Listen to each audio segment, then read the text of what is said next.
Greetings everyone, my name is KS Deepak and I welcome you all in the Shield IS episode of the Hindus News Analysis. So चलिए देखते हैं कौन से articles हैं that we are going to explain today. So the first article is on two organizations, that is the CBI and Enforcement Directorate. So यहाँ पर दोनों organisation के बारीकियों में जाएंगे, देखेंगे CBI को क्या मैंडेट दिया गया है, एनफोर्समेंट डायरेक्टरेट को क्या मैंडेट दिया गया है, ओवर द ईयर्स उनका मैंडेट कैसे बढ़ा है, क्या कोई रिकमेंडेशंस हैं जो कि इस ऑर्गेनाइजेशन को दिया गया है, कौन से रिकमेंडेशंस हैं जो कि वो फॉलो कर चुके हैं, कौन से रिकमेंडेशंस उन्हें फॉलो करना बाकी है, क्या क्या फ्लॉज हैं related to the working of CBI and ED. So all these dimensions would be in our first article.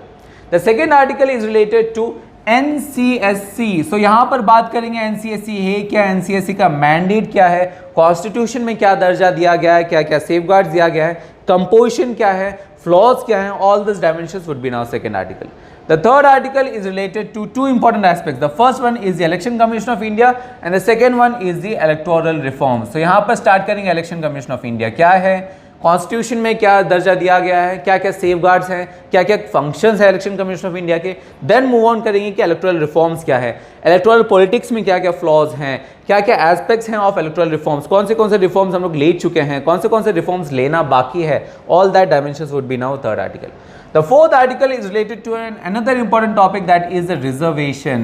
So reservation को हम लोग डिटेल में बात करेंगे, हिस्ट्री से स्टार्ट करेंगे कि हिस्टोरिकली रिजर्वेशन कैसे फॉर्म हुआ, रिजर्वेशन के क्या एस्पेक्ट्स हैं, रिजर्वेशन के लिए क्या क्या मेजर्स हम लोग ने लिए हैं, व्हाट आर द स्टेप्स जो कि सपोर्ट करते हैं रिजर्वेशन को, अगेंस्ट रिजर्वेशन के अगेंस्ट कौन से पॉइंट्स हैं. All that aspects would be now fourth article. The fifth article is related to the 1267 committee of UNSC. So यहाँ पर बात करेंगे 1267 कमेटी है क्या, उसका मैंडेट क्या है, उसमें एक प्रपोजल लाने के लिए क्या प्रोसीजर है, कैसे टेक्निकल होल्ड डाला जाता है. So all that dynamics would be now fifth article. The sixth article is related to World Bank and IFC. So यहाँ पर बात करेंगे first of all world bank group है क्या, उसमें कौन से ऑर्गेनाइजेशन है, IFC जो कि एक पार्ट है of that world bank group, उसका क्या मैंडेट है, बाकी ऑर्गेनाइजेशंस के क्या क्या मैंडेट है. All that dynamics would be now sixth article. And as usual the seventh one is on the quiz of the day. So let's start with the first turn, that is the CBI and Enforcement Directorate. अब let me have you give you a point of warning here. जब भी हम लोग enforcement directorate या CBI का बात करते हैं, हर वक्त this would be surrounded by political debate, political controversies और पॉलिटिकल डिबेट से वो मार रहते हैं. So please remember as an UPSC aspirant you should keep away from this political debate. So जितने भी एस्पेक्ट्स हैं that we should understand from a rational perspective. So let's see. तो जो CBI के जो एस्पेक्ट्स हैं that I have already discussed in our 20th August video, जहाँ पर CBI क्या है, CBI का कंपोजिशन क्या है, कौन से रिकमेंडेशंस है जो भी CBI में दिए गए थे, कौन से रिकमेंडेशन बॉडीज़ हैं जो कि हम लोग ने फॉर्म किए हैं, कौन से रिकमेंडेशंस है जो कि हम लोग ने लिए हैं, हम लोग ने एक्सेप्ट किए हैं, कौन से रिकमेंडेशंस लेना बाकी है, the flaws of the CBI, all that aspects are discuss in the 20th August related to CBI. Similarly, those aspects related to the Enforcement Directorate I discussed in our 17 September video, जहाँ पर Enforcement Directorate क्या है, mandate क्या है, functions क्या है, history क्या है, क्या क्या safeguards हैं, all those aspects I have discussed in 17 September. So please refer to those videos here so that you have an understanding of this organization. With that, now let's move to our next article, that is on the NCSC, जिसका जिक्र इस article में है. सो बात करते हैं NCSC. Now this NCSC has also been there in the newspaper for a quite a long time. That is why I already discuss this in our 26 August video, जहां पर मेंस के लिए जितने भी एस्पेक्ट्स इंपॉर्टेंट है कि NCSC है क्या, NCSC की क्या क्या पावर्स हैं, कंपोजिशन क्या है, फ्लॉज क्या है, NCSC के मेंबर्स कैसे चुने जाते हैं, मेंबर्स को क्या क्या सेफगार्ड्स दिए गए हैं, all that aspects I have discussed in our 26 August video. So please refer to the video here to have an understanding of this topic.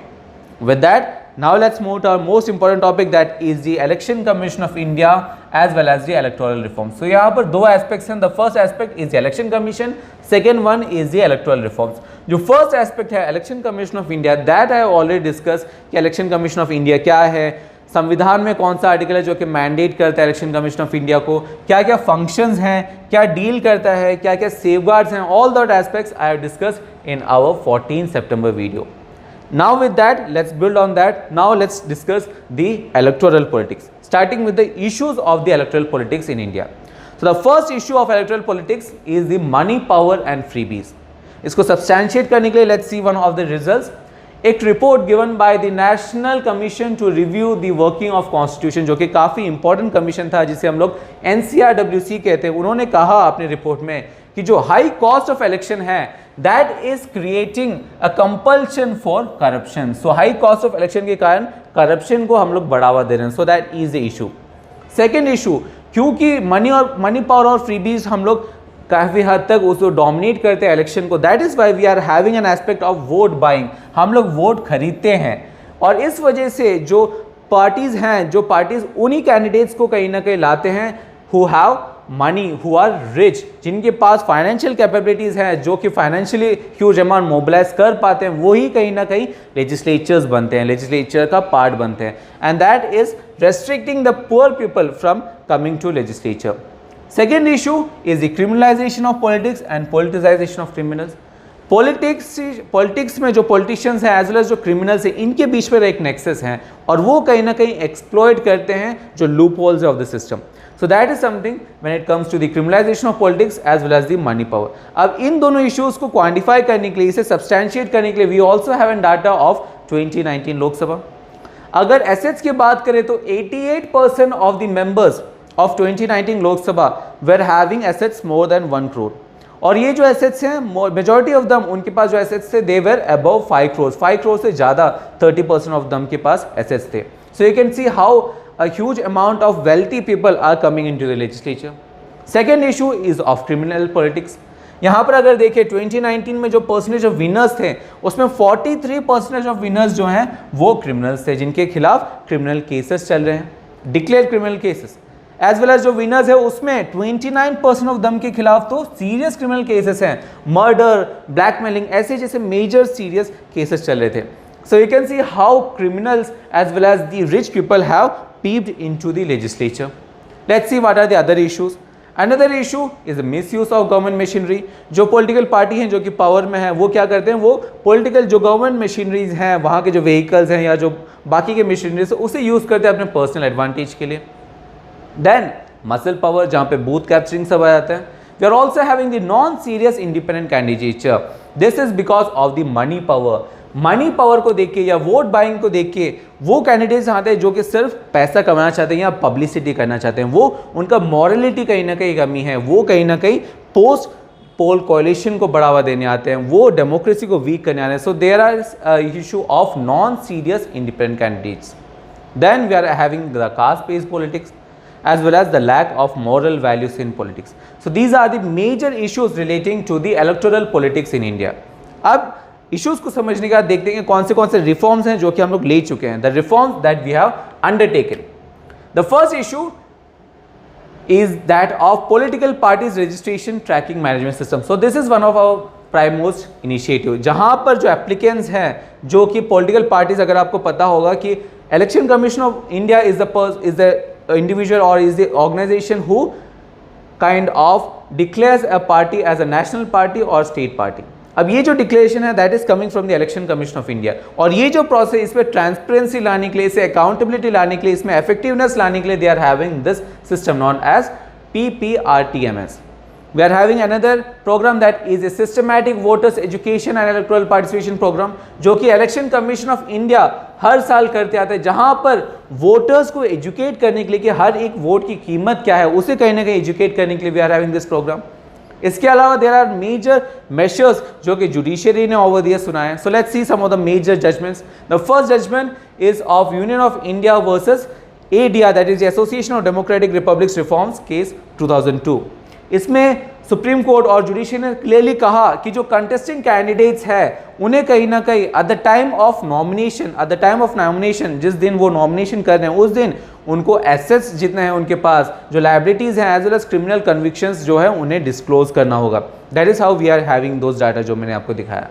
Then another judgment was of Ramesh Dalal versus union of India 2005 case, जहां पर हर एक जो legislature है he or she is disqualified from contesting election if on the day of filing the nomination of papers he or she stands convicted in the court of law. So please remember that is on the day of filing the nomination papers. Then Another judgment was of Lily Thomas versus Union of India 2013, जहाँ पे कहा गया कि जो nature of disqualification है for being a member of house, that is automatic as well as it would come with immediate effect. And the last judgment was of People's Union Liberties versus Union of India 2013 case, जहाँ पर जो NOTA system है, जहाँ पर जो negative vote है, that was materialized. So these are some of the major judgments. इसके अलावा और कौन से हैं, let's see. Another aspect reform that we have taken was the lowering of voting age, ताकि डेमोक्रेसी हम लोग कहीं ना कहीं वाइटलाइज कर पाए, उसे वाइब्रेंट बना पाए, which we had by our 61st Amendment Act. Then there is deputation to election commission. Election commission जब भी हम लोग बात करते हैं, we often criticize election commission कि उनके पास मैन पावर की कमी है, so उसे कहीं ना कहीं इम्प्रोवाइज करने के लिए, उसे कहीं ना कहीं बढ़ावा देने के लिए we also had deputation, जहाँ पर हर एक पर्सनल जो हैं, जो वर्क करते हैं related to the electoral roll of electorals, वो कहीं ना कहीं डेपुटेशन में जा सकते हैं इलेक्शन कमीशन में.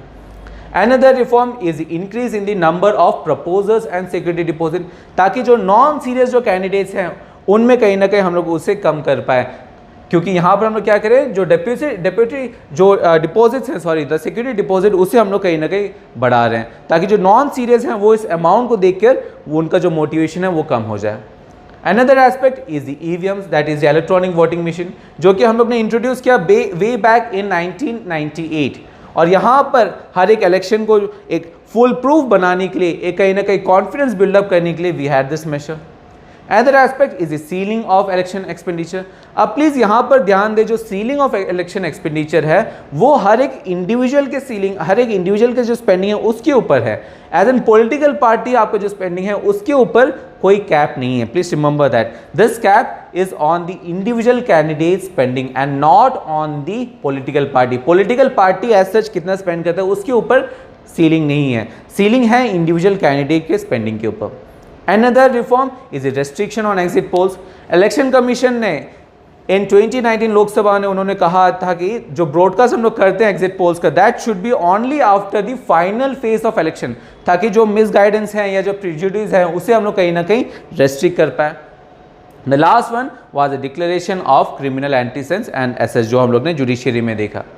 इसके अलावा अब देखते हैं कौन से रिफॉर्म्स है जो कि हम लोग को जरूरत है. Now we have seen those reforms जो कि ले चुके हैं. नाउ लेट्स सी कि कौन से रिफॉर्म्स है जो कि जरूरत है. The first reform is the state funding of elections. So काफ़ी सारे क्रिटिक्स कहते हैं, जैसे आपने देखा वो NCRWC का रिपोर्ट में भी, कि क्योंकि हम लोग के पास हाई कॉस्ट ऑफ इलेक्शन है, that is leading to corruption, और corruption is rotting the society. और इसे रोकने के लिए, हाई कॉस्ट ऑफ इलेक्शन को रोकने के लिए what we can do is we can have state funding. State कहीं ना कहीं फंड करे, पॉलिटिकल पार्टीज को जो पैसा है वो स्टेट दें, जो इलेक्शन एक्सपेंडिचर है वो स्टेट प्रोवाइड करें, and that would decrease the expenditure. Another aspect, इससे हम लोग ट्रांसपेरेंसी भी ला पाएंगे फंडिंग प्रोसेस का, क्योंकि जो पैसा है वो स्टेट प्रोवाइड कर रहा है जो कि टैक्सेस से आएगा. Then another aspect is of simultaneous polls. अगर हम लोग साइमल्टेनियस पोल्स करें तो जो इलेक्शन कमीशन है उनके ऊपर जो कॉस्ट आता है वो भी कहीं ना कहीं कमी ला पाएंगे, एज वेल एज जो मैन पावर का जो इशू है वो भी कम पड़ेगा. अगर आप साइमल्टेनियस इलेक्शंस करते हैं तो इलेक्शन कमीशन के पास या पॉलिटिकल पार्टीज के पास भी काफ़ी टाइम होगा कि ताकि वो गवर्नेंस पे ध्यान दे पाए, सिर्फ इलेक्शंस पे ध्यान ना देकर गवर्नेंस पे ध्यान दे पाए. That is the most important point. Another issue is of central legislation. हम लोग को एक सेंट्रल लेजिस्लेशन देना है, एंड दैट इज समथिंग जो कि सुप्रीम कोर्ट ने कहा in our Public Interest Foundation and others versus union of India case 2018, जहां पर सुप्रीम कोर्ट ने क्लियरली कहा कि जो ऑनर्स है इज ऑन द पार्लियामेंट, ताकि वो एक सेंट्रलाइज लेजिस्लेशन बनाए, एक कॉम्प्रिहेंसिव लेजिस्लेशन बनाए, जिससे कि हम लोग जो क्रिमिनलाइजेशन है ऑफ पॉलिटिक्स वो हम लोग प्रिवेंट कर पाए, और जो हम लोग क्लेंस कर पाए the political system of India. Another reform is strengthening of office of Election Commission of India. अगर आप प्रीवियस वीडियो का रेफर करें तो आपको समझ में आया कि कॉन्स्टिट्यूशन में काफ़ी सारे सेफगार्ड्स हैं जो कि इलेक्शन कमीशन ऑफ इंडिया को दिए गए हैं, ताकि वो इम्पार्शियल रहे, ताकि वो इंडिपेंडेंट रहे. पर इसके बावजूद भी लॉ कमीशन ने in its 255th report they have mention की ज़रूरत है इलेक्शन कमीशन ऑफ इंडिया को स्ट्रेंथन करने का, ताकि वो इंडिपेंडेंट, ज़्यादा इंडिपेंडेंट हो पाए, एज वेल एज उनको टूथ दे पाए, ताकि वो कोएर्सिव मेजर्स ले पाए अगेंस्ट दोज जो कि सिस्टम के अगेंस्ट जा रहे. Another issue is changing the first past the post system. अब जो first past the post system है that is a major aspect जिसके बेसिस पर कंट्री में इलेक्शंस जो चलाए जाते हैं, that is the first past the post system. अब इसमें भी काफ़ी सारे इनहेरेंट फ्लॉज हैं, और इसीलिए क्रिटिक्स कहते हैं कि we should have to change the system and rather we should have a minimum percentage of the total votes poll। इसके वजह से हर एक आदमी जो कि सिर्फ और सिर्फ वोट्स बढ़ने के कारण ना जीते, वहाँ पर एक मिनिमम परसेंटेज भी उन्हें मिलना चाहिए ऑफ द टोटल वोट्स, और इसके वजह से माइनॉरिटीज़ को भी एक अपर हैंड मिलेगा। So these are some of the major reforms that we need in our electoral reforms. With that now let's move our to our next aspect that is on the reservation. अब यहाँ पर reservation जो है वो भी काफ़ी important topic है, इसीलिए रिजर्वेशन को भी डिटेल में समझने की कोशिश करते हैं, starting with the history. So जो हिस्ट्री है, जो आइडिया है, the idea of this caste based reservation system that was conceived way back in 1882 by two individuals, that is William Hunter and Jyotiba Phule. Then जो एज ऑफ नाउ जो reservation है that is having its relation to the communal आवाज, जो कि दिया गया था in 1933 by British Prime Minister Ramsay McDonald's. और यहाँ पर हर एक एस्पेक्ट को, हर एक, अगर आप मुसलमान हो, सिख्स हो, इंडियन क्रिश्चियंस हो, एंग्लो इंडियंस हो, यूरोपियंस हो, दलित्स हो, हर एक आदमी को, हर एक सेक्शन को क्या किया गया था, उनको सेपरेट इलेक्टोरेट्स दे दिया गया था। और इससे क्या हुआ, इससे we had the divide and rule system, divide किया गया। अनदर इंपॉर्टेंट पैक्ट जो कि रिजर्वेशन में हम लोग बात करें that is the Poona pact, जो कि आपके मॉडर्न हिस्ट्री में आता है, which is a pact between Gandhi ji as well as Ambedkar ji. दोनों का एक एक स्टैंड था। गांधी जी चाहते थे कि दलित्स को अलग से इलेक्टोरेट्स ना दिया जाए, अंबेडकर जी चाहते थे कि इलेक्टोरेट्स दिया जाए सेपरेटली दलित्स को, और इन दोनों के बीच में एक पैक्ट हुआ known as the Poona pact, which is a milestone of the historical pathway of reservation of India. Then we had the Mandal commission. So Mandal commission बना आफ्टर इंडिपेंडेंस। इंडिपेंडेंस से पहले, before independence, we had this communal आवाज, और independence के बाद initially हम लोग सिर्फ और सिर्फ रिजर्वेशन एससीज और एसटीज को दिए। Then we had this Mandal commission जो कि अराउंड 1991 में आया, जिन्होंने अपनी रिकमेंडेशन में कहा कि there are 52% of India's population are socially and economically backward classes, और उन्होंने क्राइटेरिया भी प्रोवाइड किया कि किन लोगों को हम लोग socially and economically backward classes बोलेंगे, और इन लोगों को कहीं ना कहीं एक लेवल प्लेइंग फील्ड जो है उसे लाने के लिए दे suggested 27% reservation in government jobs. अब ये जो है, ये इसका जो रिजल्ट था, इसका जो रिकमेंडेशन था, वो 10 साल बाद कहीं ना कहीं फ्रूटिफाई हुआ, मेटेरियलाइज हुआ। पर जैसे ही फ्रूटिफाई और मेटेरियलाइज हुआ, जैसे ही रिकमेंडेशंस को कहीं ना कहीं इम्बाइब किया गया, देश भर में प्रोटेस्ट और पिटीशंस फाइल किए गए। तो जुडिशरी ने जितने भी पिटीशंस थे, they heard in the major judgment case known as Indira Sawhney case of 1992, जहां पर सुप्रीम कोर्ट ने अपहोल्ड किया कि जो 27% जो कोटा है that is constitutionally valid, but at the same time they had the provision of reservation promotion जो है उसे अनकॉन्स्टिट्यूशनल वो घोषित कर दिए। अनदर एस्पेक्ट जो क्रीमी लेयर था, क्रीमी लेयर को वो कॉन्स्टिट्यूशनली वैलिड घोषित कर दिया, and they also give the judgment, major judgment जो कि है the total reservation should not exceed 50% of India's population. So this is something that you should understand related to Indira Sawhney. Then क्योंकि इन्होंने कहा कि रिजर्वेशन प्रमोशन में नहीं होना चाहिए, तो इसका रेस्पॉन्स में लेजिस्लेचर ने क्या किया, दे had the 77th constitutional amendment act, जहां पर दे had introduced the article 16(4)(a), जहां पर दे मेंशन कि एससीज और एसटीज को हम लोग सीट फेवर करेंगे, उसे हम लोग कहीं ना कहीं रिजर्व करेंगे in promotion for public services.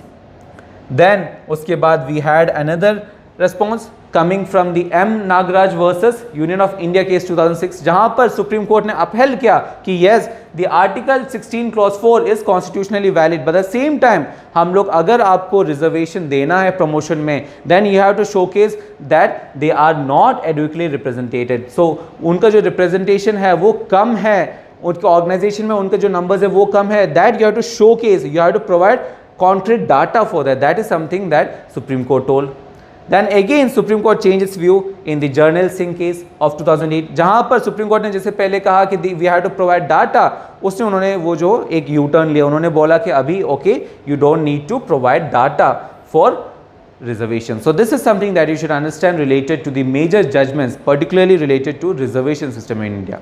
With that, now let's see the points in support of as well as in against the reservation. Starting with support, the first aspect is that it corrects the historical injustice. वो historically जो injustice हैं, जो atrocities होते आए हैं backward classes, उनके कहीं ना कहीं मिटिगेट करने के लिए, उसे रिवाइव करने के लिए, उन्हें एक लेवल प्लेइंग फील्ड प्रोवाइड करने के लिए हैं।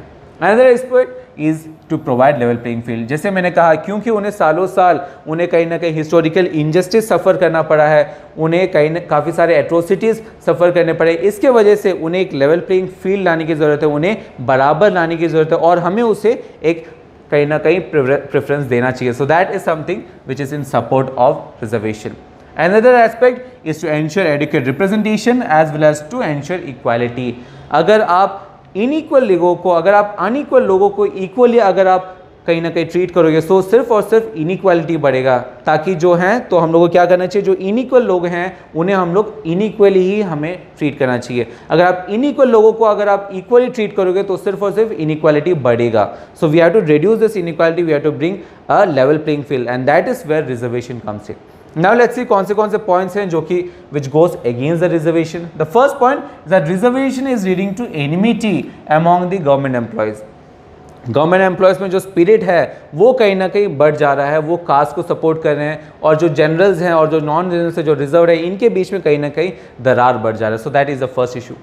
सेकेंड इशू जो कास्ट बेस्ड रिजर्वेशन है, जो मकसद था that was the eradication, but what we are seeing is that because of this caste based reservation we are having perpetuation the notion of caste. जो कास्ट का जो importance है वो सिर्फ और सिर्फ बढ़ रहा है, उसे इरेडिकेट नहीं कर रहे हैं। सो this is having a counter productive effect. Another aspect is that reservation destroys the self-respect as well as reservation destroys the meritocracy। अब यहाँ पर जो मेरिट्स हैं उसे हम लोग सब स्टैंडर्ड मान रहे हैं, उसे हम लोग सेकेंडरी स्टैंडर्ड मान रहे हैं, हम लोग रिजर्वेशन को कहीं ना कहीं प्रेफरेंस दे रहे हैं। So that is undermining the meritocracy. So these are some of the points that goes against the reservation in India. So with that now let's move to our next aspect, that is on the 1267 committee.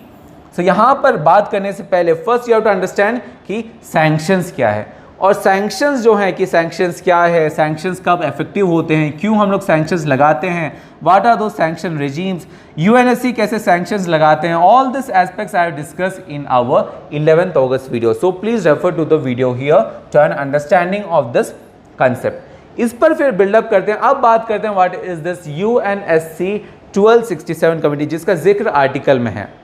So what is this? It was the first setup in 1999 में setup किया गया था, and it is known as the Daesh and Al-Qaeda Sanctions Committee। So ये एक sanctions committee है जो कि particularly सितंबर 2001 का जो अटैक हुआ था 9/11 जिसे हम लोग कॉमनली कहते हैं, उसके बाद हम लोग फॉर्म किए थे Daesh and Al-Qaeda Sanctions Committee, जिसे हम लोग टेक्निकल टर्म्स में क्या कहते हैं, UNSC 1267 कमिटी। अब इसमें जो कौन से मेंबर्स हैं, it comprises of all, please remember, all permanent as well as non permanent members of UNSC. So UNSC के जितने भी परमानेंट मेंबर्स हैं और नॉन परमानेंट मेंबर्स सब इस कमेटी के मेंबर्स हैं।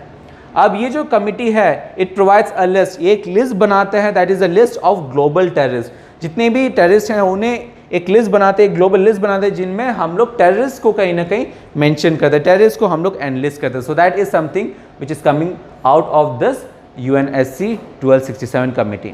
अब देखते हैं क्या प्रोसीजर है कि आप एक नाम इस लिस्ट में डालें। So the procedure is that any member, please remember whether it is permanent और non permanent doesn't matter, any member can submit a proposal. हर एक मेंबर सपोर्ट कर सकता है, प्रपोजल को सबमिट कर सकता है। Once that proposal is submitted, तो अगर ये जो मीटिंग है, ये मीटिंग हम लोग सिर्फ और सिर्फ रिक्वायरमेंट के बेसिस पर लाते हैं। अगर कोई प्रपोजल आता है तो हम लोग मीटिंग करेंगे, अगर कोई प्रपोजल नहीं है तो मीटिंग नहीं होगा। देन वंस प्रपोजल आ जाता है तो एक मीटिंग कंडक्ट किया जाता है जहाँ पर सब मेंबर्स बैठते हैं एक साथ, और देन जो डिसीजन है वो बाय कंसेंसस आया जाता है। अगर by the date of filing the nomination, जिस डेट पर आप प्रपोजल सबमिट कर रहे हो, नॉमिनेट कर रहे हो या प्रपोजल सबमिट कर रहे हो, उसके 5 दिन के अंदर अगर कोई मेंबर को कोई ऑब्जेक्शन नहीं है तो जो प्रपोजल है दैट इज एडॉप्टेड, और जो भी पर्सनैलिटी है या जो भी ऑर्गेनाइजेशन है उसको हम लोग इस लिस्ट में इंक्लूड कर देते हैं। अगर कोई मेंबर है जिसको कोई दिक्कत है तो it could have a technical hold. For example China काफ़ी बार टेक्निकल होल्ड लगाते आए इंडिया के प्रपोजल्स को। टेक्निकल होल्ड मतलब चाइना पूछ सकता है कि ज़्यादा डाटा आप प्रोवाइड करें, इंडिया आप ज़्यादा डाटा प्रोवाइड करें जो कि सब्सटैंशिएट करे, जो कि कहीं ना कहीं फ्रूटिफाई करे, जो कि प्रूव करे कि जो पर्सनैलिटी है जिसको आप इस लिस्ट में डालना चाहते हैं वो is related to terrorist activities. Then अगर टेक्निकल होल्स में जो लोग आ जाते हैं वो then they go to the pending list, और पेंडिंग लिस्ट जो है जनरल जो टाइम है जो कि पेंडिंग लिस्ट को रिजॉल्व करना है that is of 6 months, but again आप 3 months का एक्सटेंशन ले सकते हो।